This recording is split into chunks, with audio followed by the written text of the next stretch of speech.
오늘은 주께서 구별해 주신 말씀이 고린도전서 11장 23절부터 26절까지입니다. 신약성경 고린도전서 11장 23절부터 26절까지 함께 봉독하도록 하겠습니다. 내가 너희에게 전한 것은 주께 받은 것이니 곧 주 예수께서 잡히시던 밤에 떡을 가지사 축사하시고 떼어 이르시되 이것은 너희를 위하는 내 몸이니 이것을 행하여 나를 기념하라 하시고 식후에 또한 그와 같이 잔을 가지시고 이르시되 이 잔은 내 피로 세운 새 언약이니 이것을 행하여 마실 때마다 나를 기념하라 하셨으니 너희가 이 떡을 먹으며 이 잔을 마실 때마다 주의 죽으심을 그가 오실 때까지 전하는 것이니라. 아멘. 성찬이라는 제목을 주셨습니다. 사실은 우리가 성찬의 이 의식을 통해서 과연 어떤 은혜를 나타내는 것인지, 또 그것을 왜 해야 되는지 때로는 잊고 의식적으로 성찬에 참여하거나 또 성찬이 뜸하여져도 그렇게 아쉬워 그리워하지 않는 우리들의 모습에 가끔 아픔을 갖습니다. 그래서 미국에 있는 우리 믿음의 사역자들에게도 이 내용을 성령이 일러주시고 또 우리 교회도 성찬에 대해서 다시 한번 주님이 우리의 뇌리와 가슴 속에 새기시고자 이 말씀을 주셨습니다. 성찬은 어쩌면 복음의 핵심입니다. 그리고 예배의 중심이며 그리스도 삶의 내용이 바로 성찬이라 할 수 있습니다. 그래서 성찬을 바르게 알고 행하며 그 은혜를 누리고 그 사명을 감당하는 신앙이 되어야 될 줄로 믿습니다. 그러면 첫째로 성찬은 주의 십자가를 내게 주시는 것이다. 이렇게 말씀을 시작하셨습니다. 성찬이 뭐냐? 십자가의 주님, 주의 십자가를 나에게 주시는 것이다. 그래서 먼저 첫째로 십자가는 우리 죄와 그 결과의 흉악하고 비참함을 가르쳐 주는 것입니다. 예수께서 달리신 십자가, 그리고 그 앞뒤의 고난과 고통들을 보면 정말 인간이 당할 수 없는 일을 다 당하십니다. 버림받는 일, 저주와 능욕을 받는 일, 침뱉음을 당하며 모욕을 당하는 일, 온몸이 갈갈이 찢겨서 그 살이 다 쏟아져 내리는 일,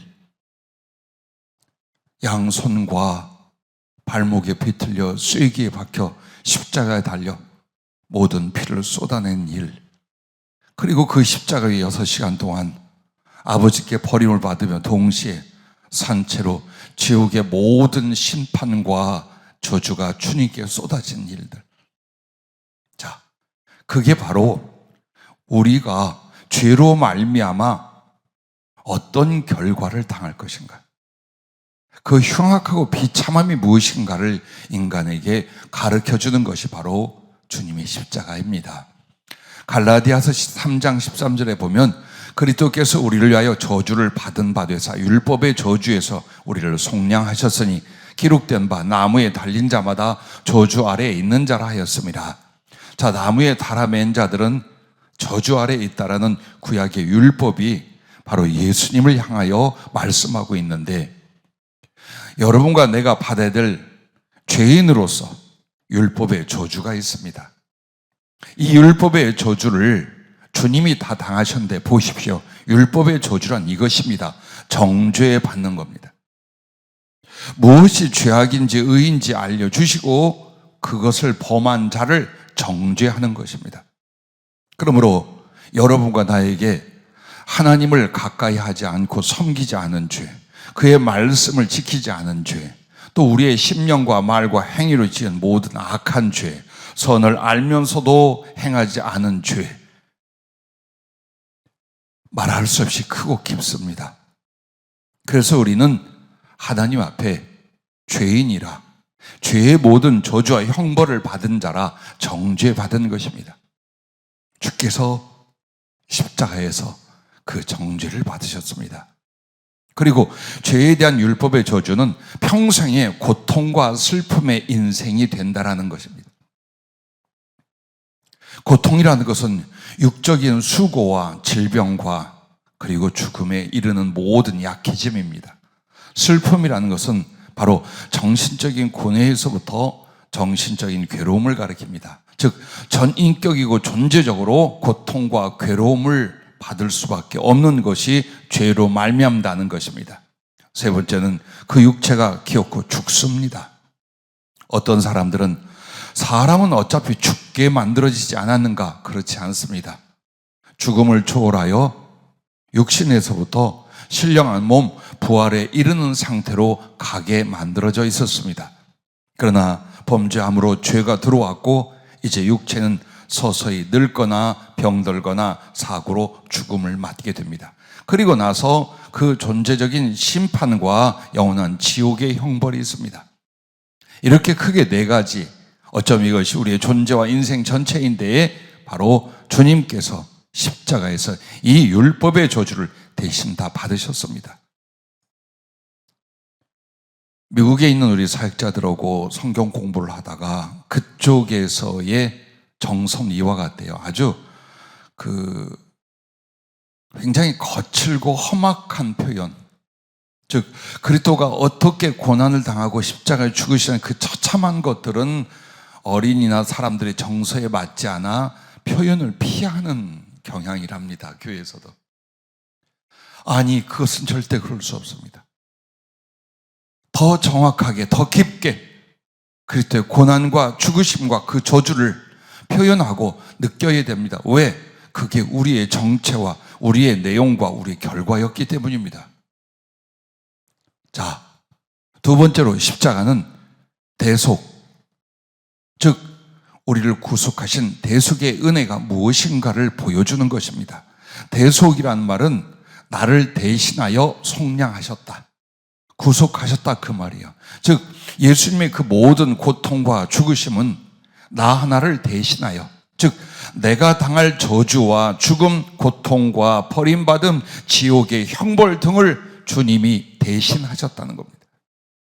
그래서 우리의 범죄함을 위하여 십자가에서 죽도록 내어주셨고, 그리고 믿는 자의 의롭다 하심을 위하여 그가 부활하셨다는 것, 즉 주님의 십자가의 죽으심도 그의 부활조차도 우리를 대신하여 대속을 이루어 주셨다는 걸 가르쳐 말합니다.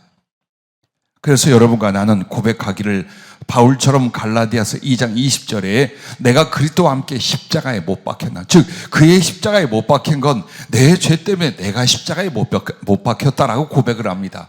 그런즉 이제는 내가 사는 것이 아니 오직 내 안에 그리스도께서 사시는 것이라. 예, 그렇습니다.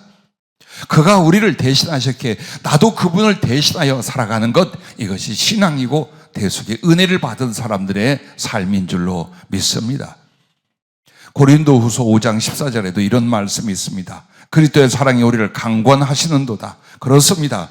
주님께서 우리에게 주신 그 은혜, 그 구원, 그 사랑이 우리를 사로잡는데, 우리가 생각하건대 한 사람이 모든 사람을 대신하여 죽었은즉 모든 사람이 죽은 것이라. 그가 모든 사람을 대신하여 죽으심은 살아있는 자들로 하여금 다시는 그들 자신을 위하여 살지 않고 오직 그들을 대신하여 죽었다가 다시 살아나신 이를 위하여 살게 하려 하심이라. 나를 대신했어요. 이제는 그러므로 신앙의 삶이 뭐냐? 그리스도를 대신하여 사는 거예요. 그의 눈이 되며 그의 입이 되며, 그래서 그의 손처럼 나누어주며 그의 발이 되어 복음 들고 나아가며, 이것이 바로 십자가를 통해서 대속이 무엇인지, 그러므로 그 대속의 은혜를 입은 우리는 어떻게 그리스도를 위해 사는지를 가르쳐주는 것입니다. 또한 우리에게 주신 십자가는 하나님의 긍휼과 그리스도의 사랑을 증거해 주십니다. 만약 여러분이 고난 중에 있거나 어려움 중에 있어서 이렇게 질문을 했다고 합시다. 하나님이 살아계시다면, 하나님이 나를 사랑한다면 어찌 내 인생이 이와 같고 우리의 삶이 이와 같을 수 있습니까? 진정으로 하나님 나를 사랑하십니까? 라고 한다면 로마서 8장 32절은 이렇게 대답합니다. 자기 아들을 아끼지 아니하시고 우리 모든 사람을 위하여 내주시니가 어찌 그 아들과 함께 모든 것을 우리에게 주시지 아니하겠느냐. 여러분에게 가장 소중한 것은 여러분의 자녀들일 것입니다. 그것도 하나밖에 없다고 합시다. 흠도 없고 가장 사랑스럽고 장래가 촉망되는 우리의 자랑과 기대라고 합시다. 그런데 그 자식을 죄 많고 죽어가는 사람을 위하여 대신 바쳤습니다.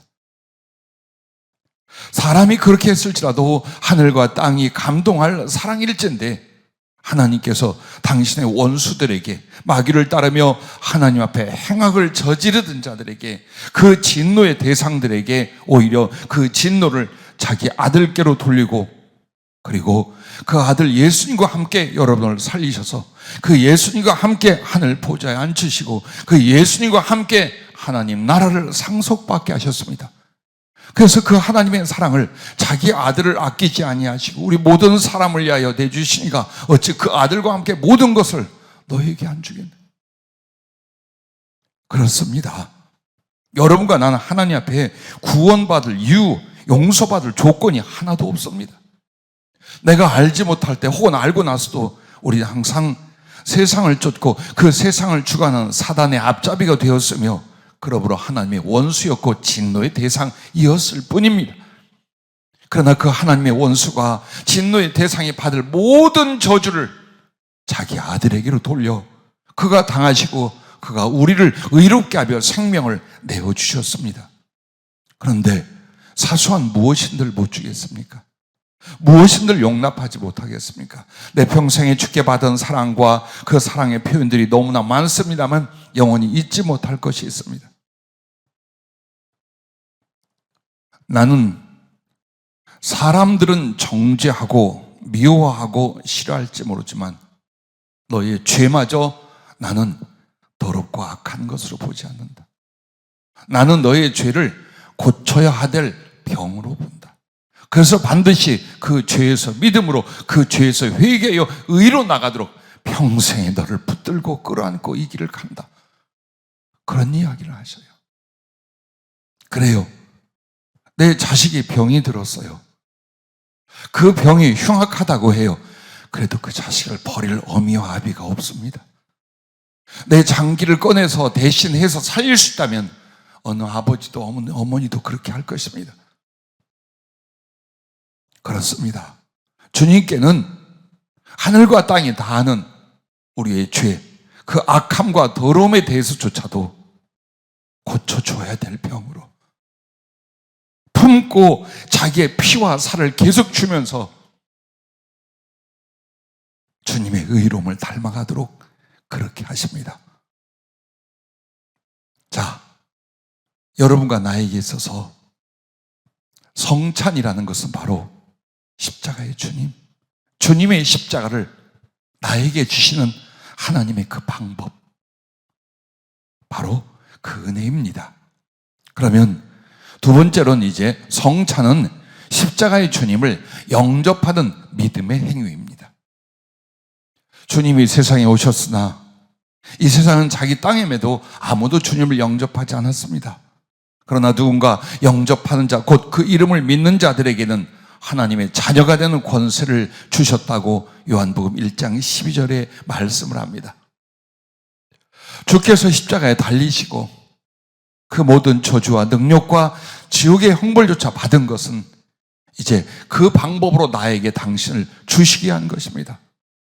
그러므로 성찬은 십자가에 달려 생명을 쏟아주시는 그 주님을 어떻게 영접하는가, 그 믿음의 행위라고 다시 성령은 말씀하는 것입니다. 그러므로 먼저 성찬에 있어서 먹는다는 것, 먹고 마시는 이것은 무엇을 말할까요? 자, 예수님을 상징하는 것들이 성경에 나옵니다.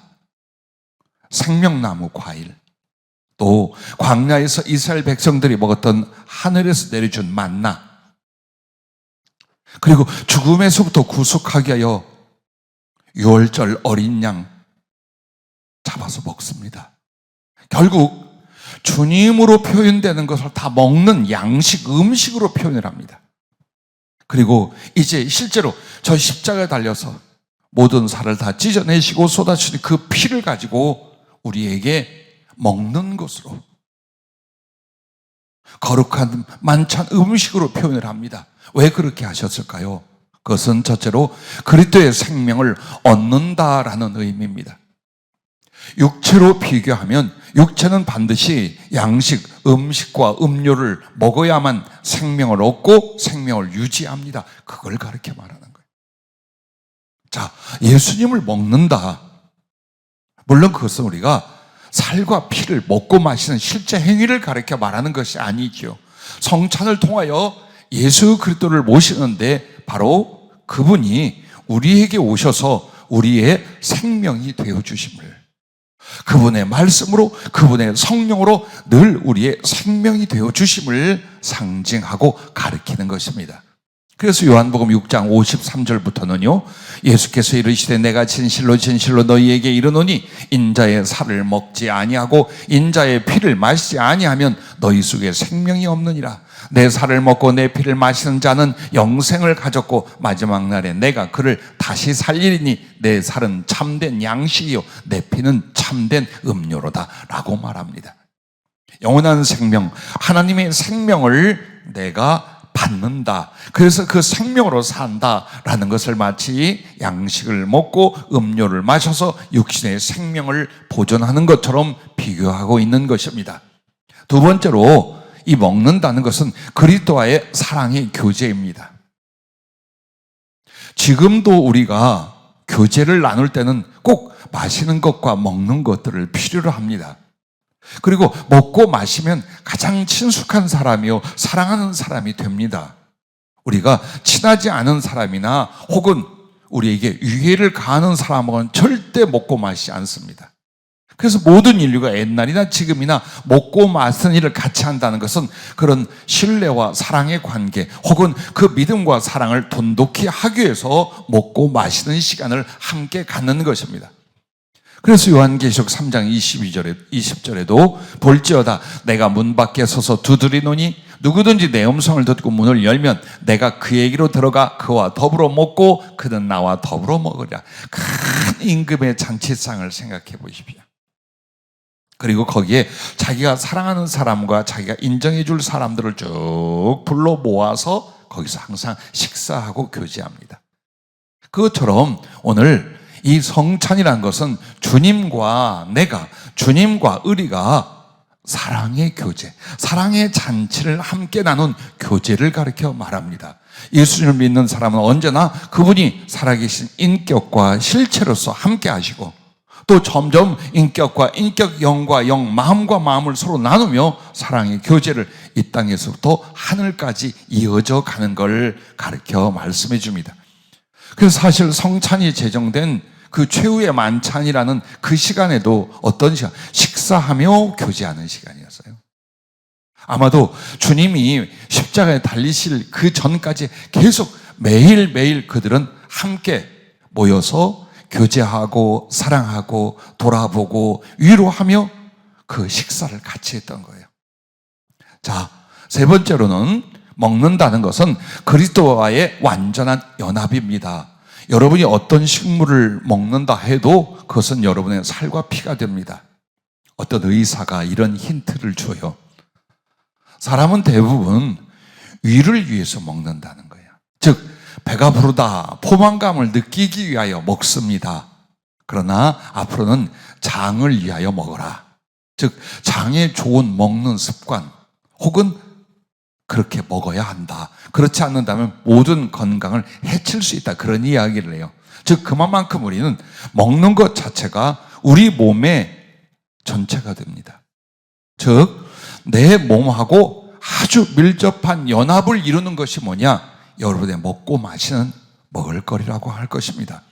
그래서 우리와의 이 영과 영의 존재와 존재의 완전한 연합체를 상징하기 위하여 내 살을 먹고 내 피를 마시거라 라고 말씀을 한 것입니다. 요한복음 6장 56절에도 이렇게 말합니다. 내 살을 먹고 내 피를 마시는 자는 내 안에 거하고 나도 그의 안에 거하나니 살아계신 아버지께서 나를 보내심에 내가 아버지로 말미암아 사는 것 같이 나를 먹는 그 사람도 나로 말미암아 살리라. 그리스도 안에 거한다. 그리스도와의 완전한 연합, 나누어지지 아니하며 떨어지지 아니하며 헤어지지 아니하는 완전한 연합을 이 땅에서 시작하여 하늘까지 이룰 것을 이 성찬을 통해, 먹는다는 표현을 통해 우리에게 주신 교훈입니다.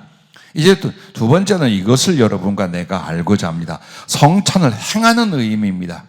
즉 성찬에 먹는다는 뜻이 뭔가를 여러분에게 말씀드렸어요. 이번에는 성찬을 행하는 그 의미가 무엇인가. 오늘 본문으로 읽었던 고린도전서 11장 25절 말씀을 보십시오. 식후에 또한 그와 같이 잔을 가지시고 이르시되 이 잔은 내 피로 세운 새 언약이니. 자, 언약입니다. 성찬을 하는 것은 하나님과 나와의 구원의 언약입니다. 즉 그 성찬을 제정해 베푸신 하나님은 예수 그리스도로 말미암아 그의 십자가로 말미암아 너의 죄를 사하고 너를 구원하고 나의 자녀와 생명으로 너를 영접하겠다는 약속이에요. 우리는 그 성찬을 행함으로 하나님께서 그리스도 예수를 통하여 나의 죄를 대속하고 나에게 하나님의 자녀가 되게 하고 그 생명을 주신 것에 대한 믿음의 고백입니다. 이것이 성찬이에요. 그래서 성찬은 더 깊은 뜻이 뭐냐? 구원의 언약을 주님과 내가 서로 언약하는 것이요, 그걸 이행하는 모습이에요.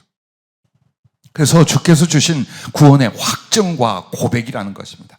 하나님 편에서는 우리에게 주신 구원의 확증이 뭐냐? 성찬을 통해서 십자가의 주님을 다시 한번 우리에게 주시는 것. 그리고 이렇게 너를 구원해서 이렇게 너를 구원하고 있다고 확증시켜 주는 것이라면 믿음의 성도는 고백하는 거예요. 예, 하나님이 살아계신 것과 주 예수 그리스도가 나의 구주 되심을 우리가 믿습니다. 그의 살과 피로서 우리를 사하시고 생명 주시는 것도 믿습니다. 그렇게 우리의 고백과 주님을 향한 사모함을 표현하는 것입니다. 또한 성찬을 행하는 의미는 이것입니다. 주님의 십자가를 주 오실 때까지 자기 개인과 교회에서 기념을 하는 것입니다. 그러면 기념을 한다는 게 뭘까요? 기념함이라는 것은 여러분 단지 이것이 뭐야? 혹은 여기다 돌멩이 하나, 탑 하나 쌓는 그게 아닙니다. 기념함이라는 것은 세 가지입니다. 기억한다는 것과 감사한다는 것과 나아가 증거함을 가리켜 말하는 거예요. 십자가에서 피 흘리고 채찍을 맞아 온몸에 살을 찢고 그리고 그 지옥의 저주와 형벌을 나를 위해 받아주신 주님. 그래서 그 십자가의 주님을 내게 주시고 부활의 주님을 내게 주셨음을 기억하는 거예요. 매 순간 기억하는 거예요. 기억하다 못해 성찬을 통해서 다시 기억하는 거예요. 그래, 난 주께 사함을 얻고 난 주께 생명을 얻고 난 주께 이 사랑을 받았어. 이 사랑과 생명을 위하여 주님은 가장 비참해졌고 가장 큰 고통과 외로움을 당하셨고 그리고 내가 당할 저주를 다 당해 주셨어요. 이걸 기억. 그래서 그 기억 속에 이제 우리는 다시 한번 주님 감사합니다. 고맙습니다. 그 은혜, 그 사랑, 그 진리 진심으로 감사합니다. 그래서 감사하는 거예요. 그리고 나아가 이제 사람들 앞에서 예수 그리스도는 이런 분이요, 하나님은 우리를 이렇게 사랑하사 구원하셨고 그 정표와 실제는 바로 그리스도 예수의 십자가요, 그 부활입니다 하고 평생에 증거하는 걸 가르쳐 말합니다. 그러므로 고린도전서 11장 24절 25절 축사하시고 떼어 이르시되 이것을 너희를 위하는 내 몸이 이것을 행하여 나를 기념하라 하시고 이렇게 말합니다. 그렇습니다. 주님의 그 살과 피로 말씀하신 떡을 떼고 잔을 받으면서 주님을 기념하라. 주께서 어떻게 죽으셨는지, 주께서 어떤 고난을 받으셨는지, 어떻게 우리에게 당신을 내어주셨는지 이것을 주님이 오실 때까지 혹은 내가 그 주님 앞에 갈 때까지 잊지 않는 거예요. 감사하는 거예요. 그리고 내 존재로서 이 십자가의 주님을 모든 세상에 증거하는 거예요. 그게 성찬을 행하는 진정한 의미라는 것입니다. 또한 세 번째는 세상에 대한 그리스도의 십자가를 증거함입니다.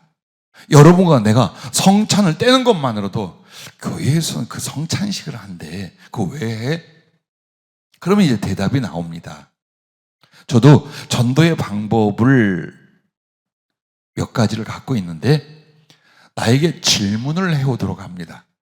어떻게 해서 목사가 됐는지, 또 어떻게 해서 신앙에 관계된 걸, 그러면 할 말이 많이 있잖아요. 그때 바로 십자가에 그 못 박혀서 피를 쏟고 살을 찢던 주님 이야기를 합니다.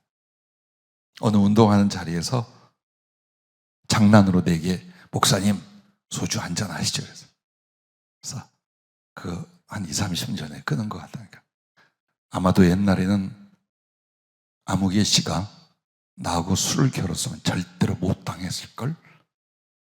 어떻게 끊었냐. 그래서 이제 어떻게 몸을 다쳐 죽어가고 십자가의 주님을 어떻게 만났는 걸 이야기하고, 언제든지 복음을 전할 때는 나의 어떤 언행을 통하여 질문을 받습니다. 그렇게 합니다. 궁금하고 또 생각이 나게 합니다. 어떤 친절이나 우정이나 인간관계를 돈독하게 하면서 우리의 삶에서 궁금하게 합니다. 그리고 그때마다 십자가의 주님을 말을 합니다. 예, 그렇습니다. 우리의 성찬은 바로 여러분과 내가 이 세상에 직접적으로 십자가의 주님을 증거하면서, 또한 여러분이 바로 생명의 떡이 되고 주님의 사랑의 피가 되어서 거룩한 사랑의 복음, 사랑으로 말미암은 복음 전함을 통하여 십자가의 주님 성찬을 또 증거하게 되는 것입니다. 자, 이번에는 이제 성찬 자체의 의미입니다. 성찬을 행하는 의미를 이렇게 세 가지로 성령이 말씀해 주셨다면, 성찬 자체의 의미는 첫째로 떡에 대해서입니다. 이 떡은 뭐냐? 그리스도의 몸을 나에게 주셨다는 것이요, 그것을 생명의 떡이라고 말씀을 합니다. 그 말은 하나님의 영원한 생명을 계속해서 우리 안에 마치 양식처럼 공급하는 것이 그리스도의 살이다. 그리고 그 주님의 생명의 떡으로서의 역사는 어떻게 우리 안에 오느냐? 말씀으로 역사하십니다. 생명의 떡과 그리고 생명의 그 음료로서 주님의 살과 피를 말하는 것이 요한복음 6장이에요. 그런데 마지막 끝에 가면 이렇게 말합니다. 요한복음 6장 63절에 살리는 것은 영이니 육은 무익하니라. 내가 너희에게 이른 말은 영이요 생명이라 라고 말합니다. 즉 예수님의 그 살이 우리에게 어떻게 오느냐? 말씀으로 오는 거예요. 그래서 말씀을 받는 사람은 바로 예수님의 살을 먹는 것이요, 말씀을 받는 사람은 육신의 양식을 먹어 생명을 얻듯 하나님 주 예수 그리스도를 통하여 생명을 얻는 걸 가르쳐 말씀하는 것입니다. 왜 그렇습니까? 예수님이 말씀이에요. 태초에 말씀이 계시니라. 이 말씀이 하나님과 함께 계셨으니 이 말씀은 곧 하나님이시니라. 말씀이 육신이 되어 우리 가운데 거하심에, 즉 예수님이 바로 하나님의 말씀이에요. 그래서 당신의 몸을 준다는 이 표현은 곧 말씀이신 당신의 그 말씀을 우리에게 주셔서 생명을 얻게 만드는 거예요. 두 번째로 포도주는 그리스도의 피를 우리에게 주심을 말합니다. 이것을 생명의 참 음료로서 말을 합니다. 요한복음 6장 54절 55절에 보면 내 살을 먹고 내 피를 마시는 자는 영생을 가졌고 마지막 날에 내가 그를 다시 살리니 내 살은 참된 양식이요 내 피는 참된 음료로다 라고 말합니다. 그렇습니다. 예수님의 피를 우리에게 주시면 어떻게 해서 참된 생명의 음료가 되느냐? 죄를 사하시고 하나님의 생명을 부여하고, 그리고 그 죄를 사하시고 생명을 주실 만큼의 하나님의 사랑을 우리에게 주십니다. 무엇으로? 성령으로 역사하십니다. 그러므로 주님의 살과 몸은 말씀으로 우리에게 그렇게 들어오시는 거고, 그분의 피 그리고 그 보혈의 거룩한 효과와 역사는 성령으로 우리에게 주시는 거예요. 그래서 히브리서 9장 14절에 보면 하물며 영원하신 성령으로 말미암아 흠없는 자기를 하나님께 드린 그리스도의 피가 어찌 너희 양심을 죽은 행실에서 깨끗하게 하고 살아계신 하나님을 섬기게 하지 못하겠느냐? 즉 예수 그리스도의 피가 하나님께 드려질 때에 그냥 화학적이고 물질적인 걸로 드려진 게 아니라는 거예요. 성령으로 말미암아 드려졌다라는 거예요. 그렇다면 우리에게도 그리스도의 피가 부어지고 씻겨지고 주어질 때에 무엇으로 하겠어요? 성령으로 하시는 거예요. 이제 쉽게 이해가 되시죠? 주님의 살은 말씀으로 우리에게 들어와 생명이 되고, 주님의 피는 성령으로 임하여 죄를 사하고 생명을 주며 더군다나 하나님의 사랑을 우리 마음에 부어주는 거예요. 그래서 예수님의 피는 죄사함과 생명과 사랑에 대한 상징으로 우리에게 내어주고 계신 것입니다. 자, 세 번째로, 그러므로 이 성찬 떡과 포도주는 그리스도가 주신 죄사함과 생명 주심과 사랑을 주심의 연속성을 가리키는 거예요. 즉 앞에 말한 것처럼 주님의 성찬으로서 떡과 포도주는 그가 주시는 죄사함, 즉 의롭게 하심에 대하여, 그리고 영원한 생명 주심에 대하여, 그분의 사랑 주심에 대해서 영원한 연속성 혹은 영속성이 있다라는 걸 가르쳐 주는 거예요. 왜? 성찬을 계속합니다. 이건 부족해서 또 하고 떨어져서 또 하는 게 아니에요. 2000년은 십자가에 달린 주님이 그 살을 찢어주고 그 피를 내어주심으로 죄를 사하고 생명을 주고 하나님의 사랑을 위해 주신 것은 그때로 끝난 게 아니다 이 말이에요. 오늘날 누구든지 믿는 사람에게 끊임없이 그리스도의 살과 피가 생명으로 죄사함으로 사랑으로 공급되고 있다. 언제까지? 하늘나라까지 쭉 그 연속성과 영속성에 대한 표현입니다. 그래서 우리가 이 성찬을 행할 때마다 새로운 것이 아니에요. 바로 십자가 밑에 나간 거예요. 골고다 언덕 밑에 나간 거예요. 그리고 그 거룩한 은혜와 사랑과 효과가 또 이렇게 계속 연속되고 있고 영원히 되고 있다는 것을 여러분은 경험하고 있는 것입니다. 네 번째는, 성찬은 그리스도의 몸을 주심은 그분의 나라를 주시는 것이고, 그리스도의 피를 주심은 그의 생명과 사랑을 주심을 의미합니다. 즉 하나님 나라에서 여러분이 그 나라를 무엇으로 받았느냐? 주님의 몸이에요, 그게. 그래서 성경의 곳곳에서는 여러분을 향하여, 천국이나 교회를 향하여 당신은 머리요, 우리는 그의 몸이라고 말해요. 그래서 사실 우리가 들어가서 지역적이고 장소적인 천국이 중요한 게 아니라 우리 자체가 예수님의 몸이 되고 예수님의 나라가 됩니다. 그처럼 주님의 나라, 하나님의 나라, 천국이라고 하는 것은 무엇으로 이루어지냐? 주님의 몸으로 이루어져 있다는 거예요. 그래서 그 살을 주는 것은 단지 그냥 생명만이 아니라 하나님 나라를 너희에게 준다라는 걸 가르쳐 말합니다. 그리고 그 피는 그 하나님 나라에서 여러분은 어떻게 해요? 생명과 사랑으로 살아가는 거예요. 그걸 가르쳐, 그래서 한마디로 그리스도의 몸 주심은 그분의 나라를 주심이고 그리스도의 피를 주심은 그의 생명과 사랑 주심을 의미하는 겁니다.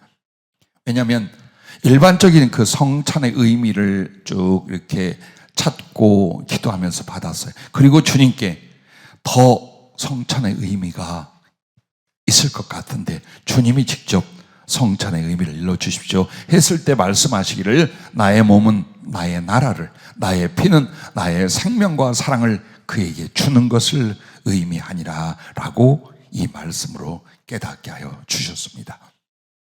한마디로 다시 말하면 천국은 나의 나라와 생명 안에서 영원히 사랑하는 곳이니라 라고 가르쳐 주셨습니다. 자, 다섯 번째로 성찬의 의미는 이것입니다. 그 살 주심은 하나님의 보좌 주심이요, 그 피 주심은 그 보좌에 있는 왕의 위임의 의미랍니다. 자, 대제사장, 왕 세울 때는 위임식을 합니다. 그래서 대제사장이나 제사장들은 기름과 피를 붓고 뿌립니다. 왕은 기름을 붓습니다.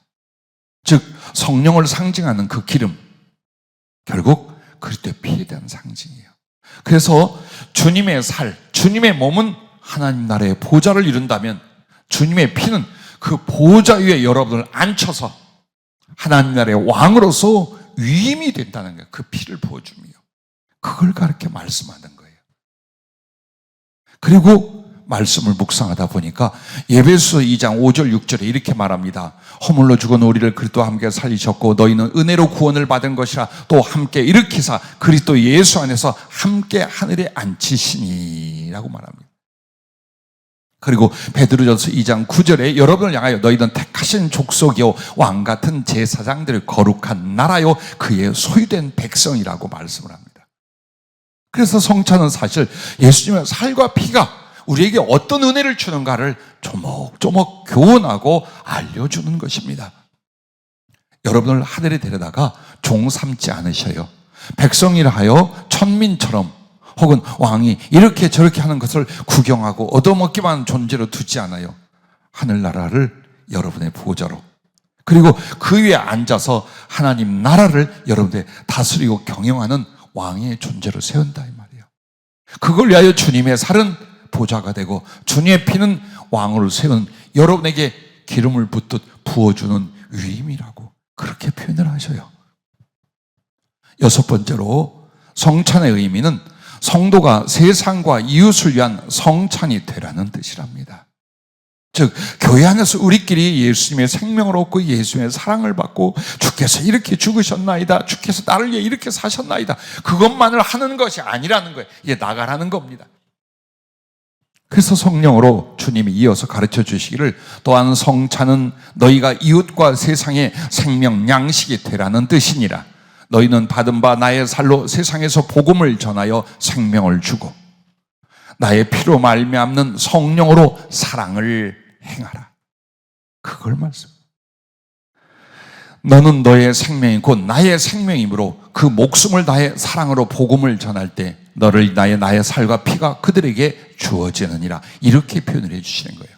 예, 그렇습니다. 자, 보십시오. 예수님의 살은 우리에게 말씀으로 왔고 하나님의 생명으로 왔어요. 그리고 그 예수님의 피는 생명과 함께 하나님의 사랑으로 성령을 통해 왔어요. 그러면 이 성찬은 세상을 대하여는 어떤 것이냐? 여러분이 이미 받은 예수님의 살과 피, 예수님께 받은 생명과 그 사랑, 그것을 복음을 전하, 즉 말씀으로 복음을 전함으로 말미암아 생명을 나눠주는 자가 되고 성령으로 사랑을 실천함으로 말미암아 하나님의 사랑, 그때 피를 나눠주는 자랍니다. 그리고 가만히 묵상하니까 그래요. 사랑이란 아주 인위적인 건 작아요.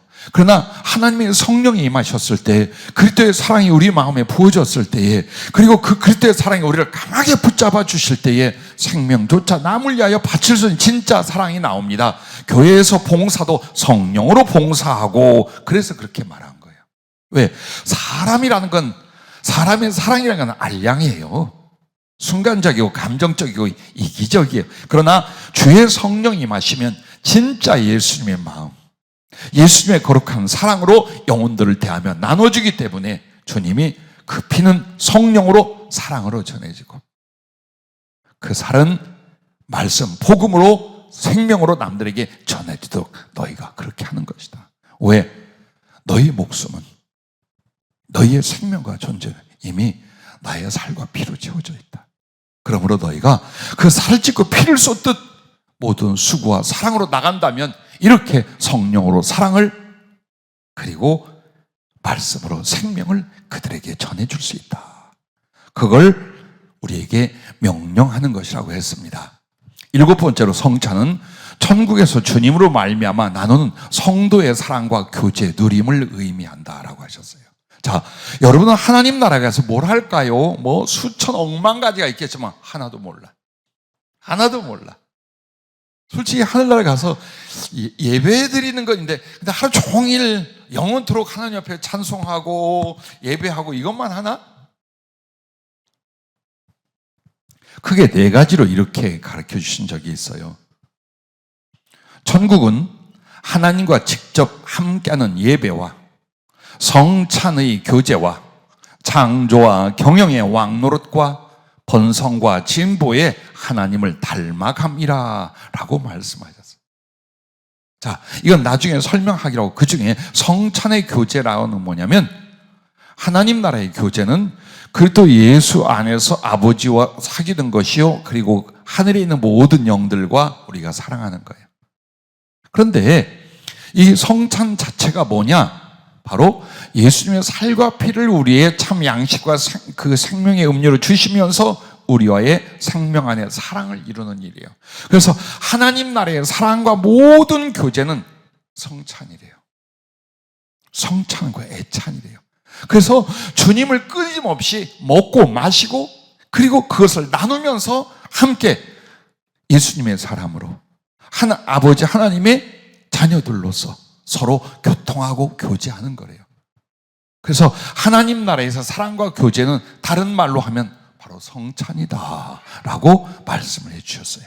그래서 주님이 의미심장한 말씀을 마태복음 26장 29절에 그렇게 말합니다. 성찬을 마친 뒤에 너희에게 이르노니 내가 포도나무에 난 것을 이제부터 내 아버지 나라에서 새 것으로 너희와 함께 마신 날까지 마시지 아니하리라 라고 말했어요. 이 말은 이 무엇을 말할까? 지금 이 성찬을 제정해서 나누신 뒤에 하나님 나라에서 새 포도주를 마실 때까지는 내가 안 마신다 이 말에서 그 말이 뭐냐면 하나님 나라에서의 그 깊은 사랑과 교제 그 역시 주님의 나눠주신 성찬으로 이루어진다는 것, 그걸 가르쳐 말씀하는 것입니다. 그래서 결국 주님 나라에서 하나님 앞에 직접 예배를 드리는 것과 아름다운 사랑의 교제가 주 안에서 이루어지는데 이게 바로 더 성찬의 의미와 은혜라는 걸 가르쳐 말하고 계셨습니다. 자, 그러므로 초대교회도 보십시오. 날마다 마음을 같이하여 성전에 모이기를 힘쓰고 집에서 떡을 떼며 기쁨과 순전한 마음으로 음식을 먹고, 즉 예배와 모임의 굉장히 중요한 부분이요 항상 성찬이었어요. 그리고 그 성찬을 통하여 하나님께는 감사와 찬양과 영광을 돌리고 그 성찬을 통하여 사랑하는 교우들과 어려움을 당는 이웃들에게는 바로 사랑을 나누고 구제를 나누는 그런 거룩한 주님 사랑의 일들을 행하게 되었습니다. 자, 마지막 8번째까지 가르쳐 주셨어요. 성찬은 창조와 구속을 의미한다 그러죠. 예? 이게 무슨 뜻입니까? 그랬더니 창조는 무엇으로 했습니까? 하나님이 말씀으로 하셨어요. 근데 그 말씀은 그리스도의 몸이에요. 영계와 물질의 모든 창조를 그리스도의 몸으로 하셨다라는 거예요. 그래서 하나님 나라가 그리스도의 몸이라는 이유가 바로 그것이에요. 그런데 피로 구속을 합니다. 성령으로 구원을 합니다. 이해가 되십니까? 창조는 말씀으로 했어요. 구속은 그 피로, 그리고 그 보혈 안에 있는 성령으로 구속을 하십니다. 그래서 창세기 1장에도 보면 하나님 나라를 말씀으로 창조하시고 그 수면 위에 성령이 감사 운행하셔 마무리하는 장면이 나와요. 이것은 바로 하나님의 말씀으로 창조하고 그리스도의 피로 성령으로 구원하여 그 창조를 완성하는 걸 그렇게 말한대요. 성찬은 여기까지 의미를 가지고 있는 거예요. 즉 하나님의 모든 구원과 그 하나님이 우리에게 베풀어 주신 모든 것이 성찬 안에 다 있었다라는 거예요. 그걸 우리는 모르고 몇십 년 동안 예수님의 십자가의 직접적인 고난, 그래서 살찢고 피 쏟아 우리의 죄사함과 생명 주심, 여기에만 머물러 있었던 것입니다. 이후로 여러분의 성찬은 더욱 풍요로워질 것입니다. 여러분이 정말 기억하고 감사하고 기념하여 전하고자 한다면 이 8가지 성찬의 의미와 은총이 여러분에게 넘치게 될 줄로 믿습니다. 자, 마지막으로 성찬을 행함에 임하는 은혜가 있어요. 성찬식을 그 기념하라고만 하니까 맨날 의식 안에 예배 순서 안에 있는 거지. 아니요. 진실한 믿음으로 한다면 성찬을 행할 때, 성찬을 받을 때 임하는 은혜가 첫째, 영혼이 소성케 된다는 거예요. 믿음, 소망, 사랑, 그 영혼의 소성이 일어나게 된다는 거예요. 성경에 그게 있는 줄 우리 몰랐지요.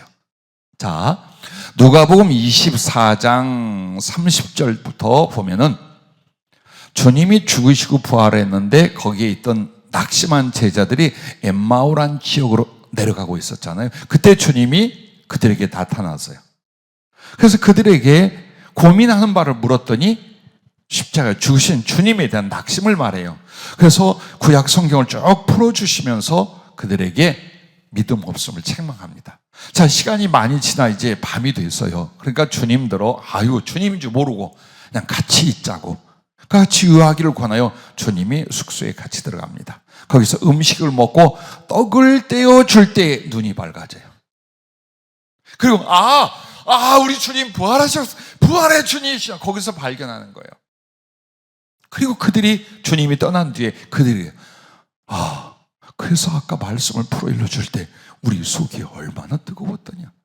그리고 제자들에게 가져가서 주님이 떡을 떼어 주심으로써 주님 부활의 주님임을 발견한 그 사실을 전했다라고 나옵니다. 이해가 되십니까?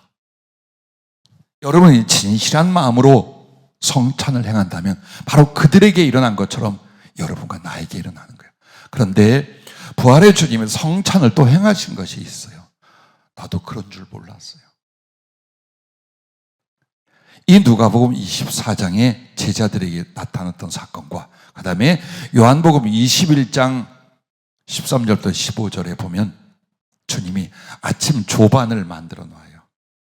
떡을 굽고 숯불을 펴서 생선을 굽고, 그리고 15절, 13절에 보면 이렇게 말합니다. 예수께서 가져서 떡을 가져다가 그들에게 주시고 생선도 그와 같이 떡을 떼어서 주십니다. 떡을 떼어서 주십니다. 주님이 그 조반에 같이 모여서 먹으면서 떡을 떼어서 그들에게 주시고 생선도 그와 같이 하셨다. 그리고 나서 조반 먹은 후에 예수께서 시몬 베드로에게 이르시되 요한의 아들 시몬아 네가 이 사람들보다 나를 더 사랑하느냐 하시니 이르되 주님 그러하니 나이다. 내가 주님을 사랑한 줄 주께서 아시나이다. 이르시되 내 어린 양을 먹이라. 이 사건들 두 개를 보면서 우리가 두 번의 그 성찬 속에서 제자들이 눈이 밝아지고 심령이 뜨거워지고 사랑의 회복과 영혼의 소성이 일어나는 걸 봅니다. 그건 오늘날도 마찬가지라는 거예요. 그래서 성찬은 정말 여러분이 바르게 진실한 믿음으로 사모해 받는다면 믿음, 소망, 사랑이 뜨거워지고 영혼의 소성이 반드시 일어난답니다. 아무 감각도 의미도 없다면 우리는 성찬을 그렇게 대했던 거예요. 그런 식으로 대하며 살았던 거예요. 두 번째로 성찬을 행할 때 임하는 은혜가 이것이랍니다. 주님을 기념함과 주님의 임재가 이루어진다라는 거예요. 자, 여러분에게 교리적으로 말씀을 드리면 칼빈이 주장한 장로교에서는 기념설을 말합니다. 즉 성찬은 예수님의 우리를 위하여 십자가 죽으심을 기념하는 것이다. 그렇게 말합니다. 그래 기념으로만 말합니다.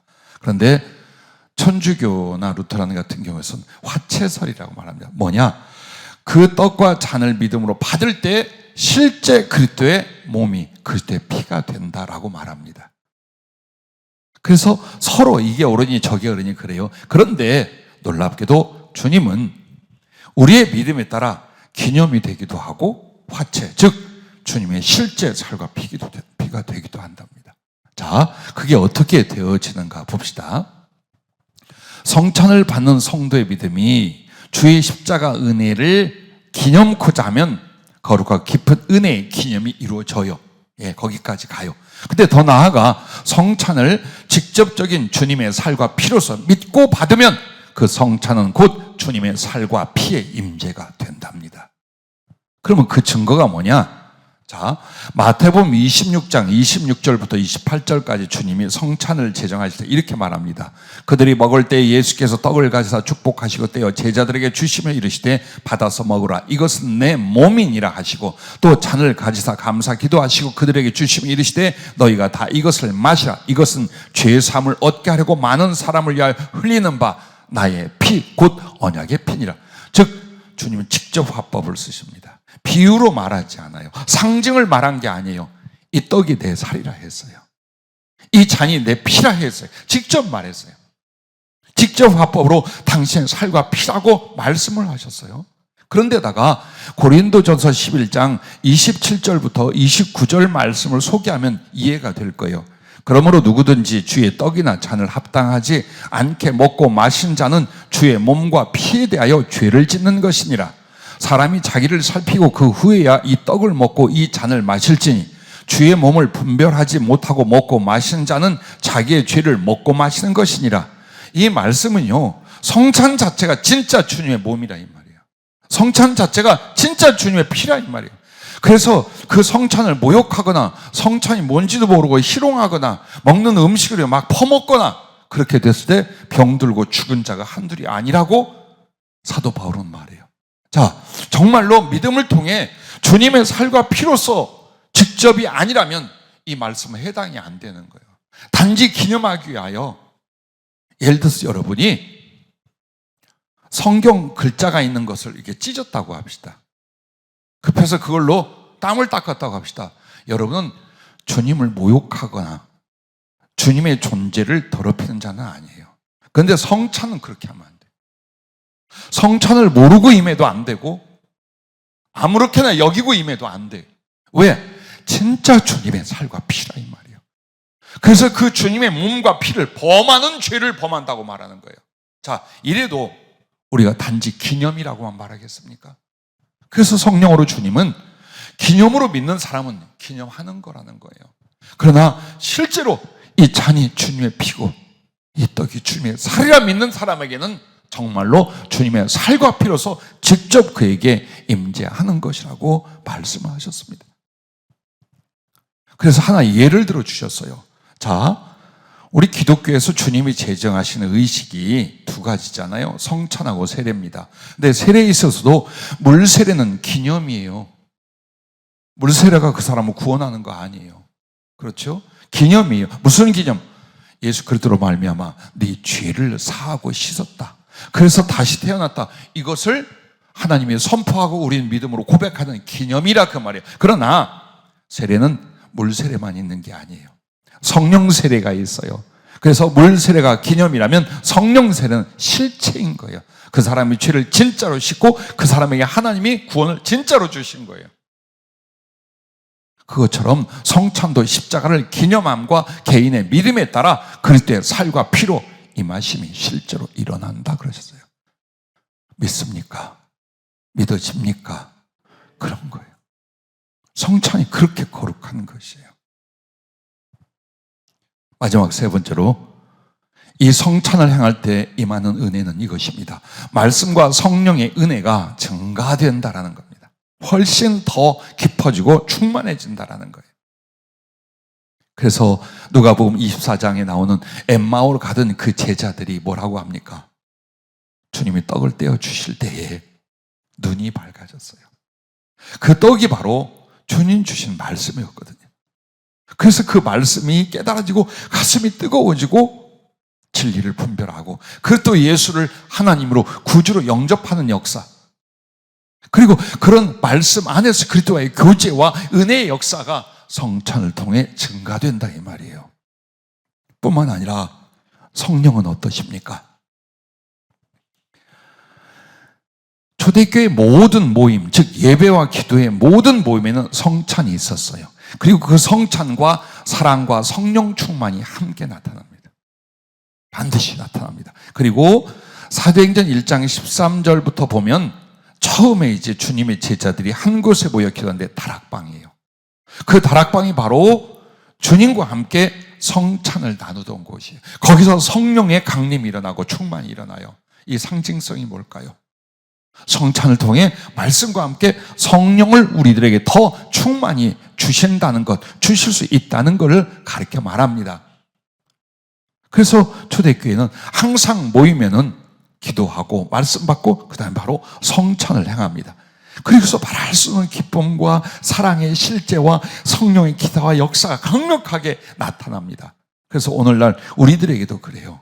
성찬을 통해서 말씀과 성령의 은혜가 증가되는데 구원의 확신과 감격이 더해집니다. 그리스도의 사랑과 능력이 더해집니다. 담대히 복음을 전파하는 역사가 여러분을 통해 일어나게 됩니다. 우리는 다시 한번 항상 자유롭게 행할 수 있는 성찬식이었어요. 이 성찬에 어떤 은혜가 있는지, 어떤 믿음을 가지고 받아야 되는지, 그리고 이 성찬을 주신 그리스도 예수 그 십자가의 주님 그 축복이 무엇인지 여러분은 받았고 앞으로 점점 더 충만히 받기를 주님의 이름으로 축복합니다. 기도하겠습니다.